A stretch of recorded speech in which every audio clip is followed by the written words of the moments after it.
Thank you very much, and good afternoon to all of you. I'm sure you've been listening to a lot of speeches since this morning, so I, in fact, wanted to serve you a good lunch and no longer deliver a message, but I, of course, in the midst of all this things happening in our country today, I need to say a few words. But warm welcome once again to a dear friend of the Philippines, a friend of the Philippine Senate, and thank you for being here, former Secretary General Ban Ki-moon and his spouse, Madame Yoo. Welcome to the Philippines, and all our distinguished members of the Diplomatic Corps and your esteemed party.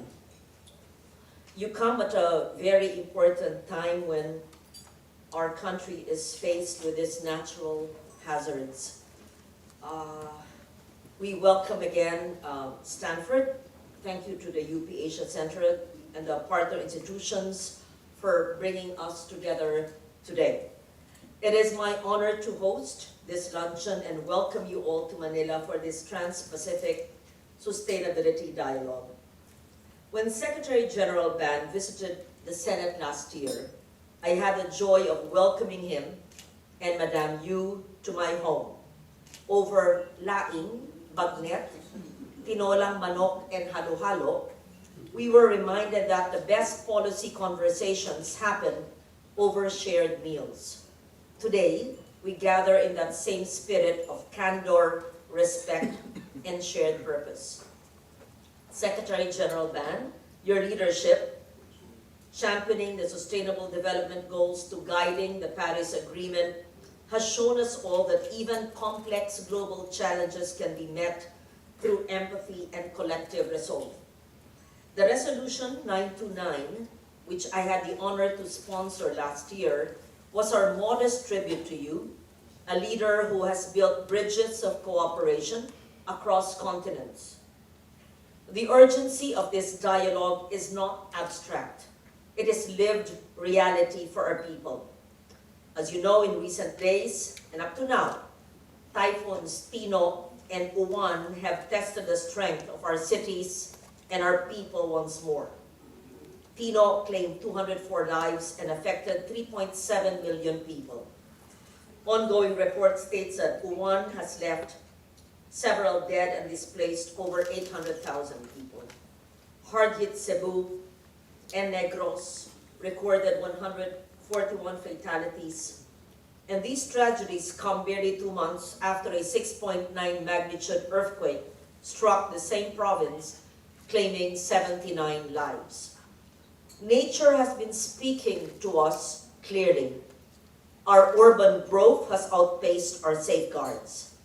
Beyond the natural calamities, unchecked quarrying and mining, unsustainable reclamation, deforestation and illegal logging, unregulated construction, uncontrolled urban sprawl into no-build zones, poor solid waste management, corruption in infrastructure, and government clearances.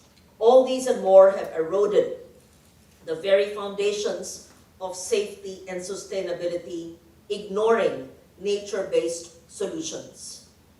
It is a hard truth. Our cities and municipalities are not yet built for the climate realities and natural calamities we face.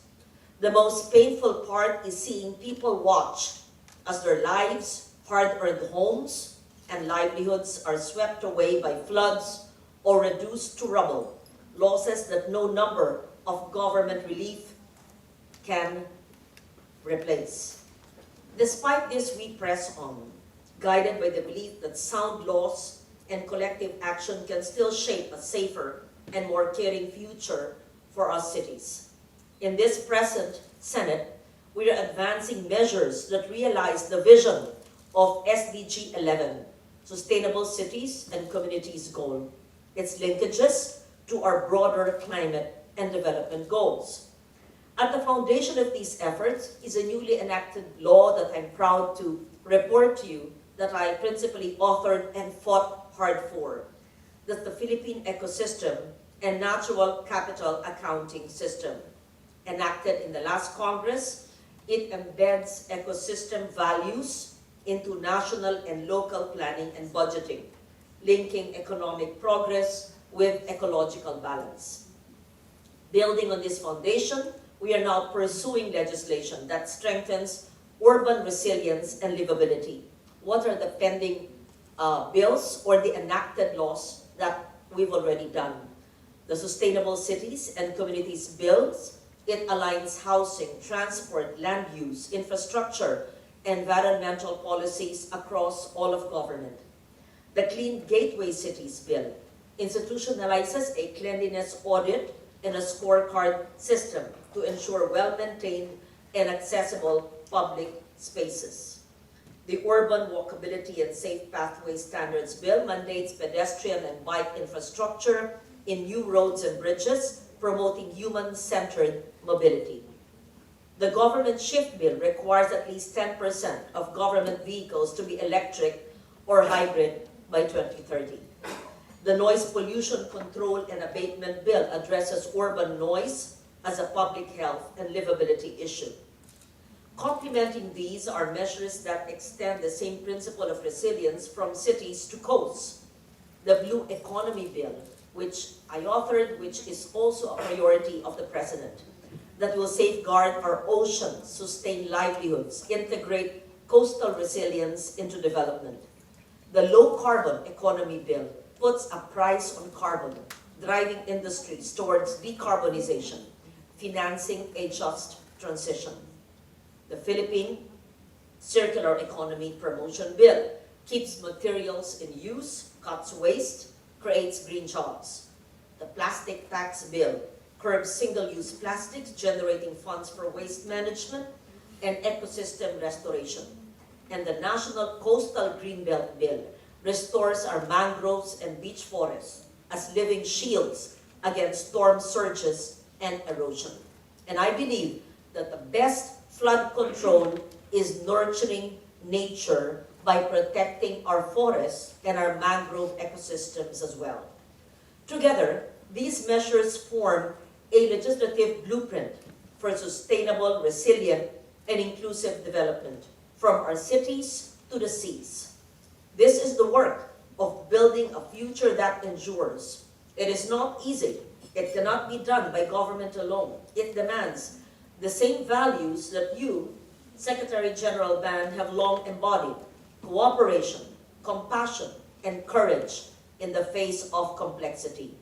So let this dialogue, today and tomorrow, be one such bridge, linking research and policy, the past we inherited, and the future we must build together. Thank you, former Secretary General Ban, for reminding us that sustainability is not a destination, but a daily practice. May our discussions today be as nourishing as our lunch today. Thank you very much. Mabuhay.